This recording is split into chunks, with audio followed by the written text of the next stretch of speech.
We already see signs that global trade volumes are down. And of course, there's other factors, but certainly one of the big deterrents to what's happening in terms of exports and imports is the world's two biggest economies, the two biggest traders, imposing taxes, tariffs on each other's goods and services. And I think what we can't estimate at the moment is how many deals have been impacted as well. So investment, of course, is something we don't talk about enough. If you were uncertain about whether the U.S. is going to restrict investment and China is going to do the same, that's going to put off businesses thinking about supply chains. So we won't get an indication of that probably for a little while yet. But to me, that's another big impact we should be looking at. And a final one is how many M&A deals didn't go ahead this year because big multinationals were unsure if they would get anti-competition approval by both China and the United States. Because remember, Qualcomm's deal to buy NXP, $55 billion, scuppered because the Chinese withheld permission for that big M&A. So to me, the investment and deals, that's the bigger, longer-term impact we've yet to see, but we already see an impact in terms of global trade. Yeah, true, but are you surprised at all, Linda, that given the tariff fight and the trade fight and Brexit and Iran tensions, are you surprised the global economy is doing as well as it is? I mean, should we find some solace in that fact? Yeah.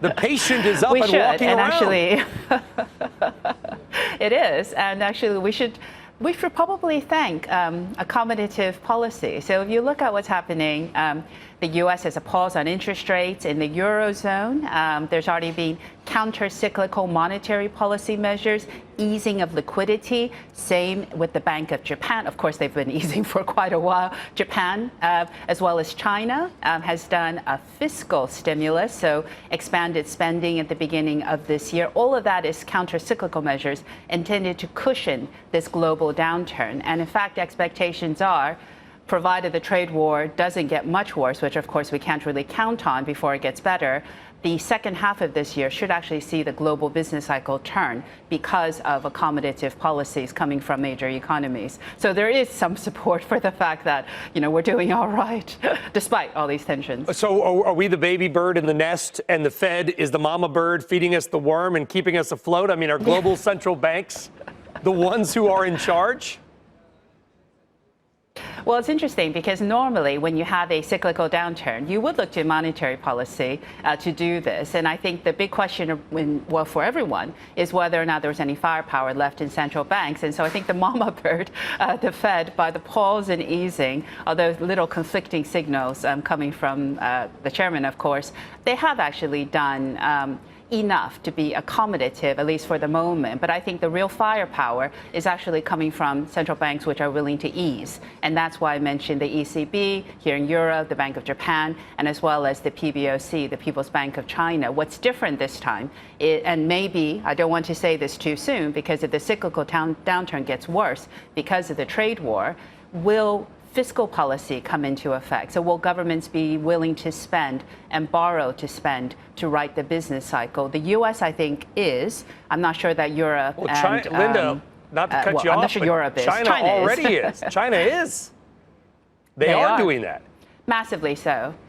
Massively so. And actually, the downside for China is that they fix this part of the cycle with U.S. tensions really hitting growth prospects because of confidence, the kinds of investment things we talked about. But remember, there's a downside to how China does fiscal stimulus. So they're doing tax cuts, which should help households and firms, but it's not clear whether or not the tax cuts, especially for firms, and the credit easing is going to the right firms. So in other words, it could go to state-owned enterprises, one of the points of contention, of course, in the trade war, and that could create a debt problem later on. And in fact, that's probably when we're looking out to see what's going to happen with the U.S. China trade talks. That's the one thing I think I'll be looking for, which is the U.S. really wants ingrained in law China will stop subsidies to state-owned enterprises and introduce more competition into into its own markets. And that is something the Chinese are backtracking on. And in many ways, that's surprising because this is what the Chinese said they were going to do to improve capital allocation within its own economy. And I suspect the downgrading of Yueh, that conversation you just had, is because he probably promises in previous negotiations went back to Beijing, and Beijing said, actually, we're not going to ingrain in law changes that's going to change our economic model. That's a step too far. And so to me, that's something to really watch out for. And that may be why the talks this week don't make progress, because changing Chinese laws is a whole other thing than negotiating greater market access.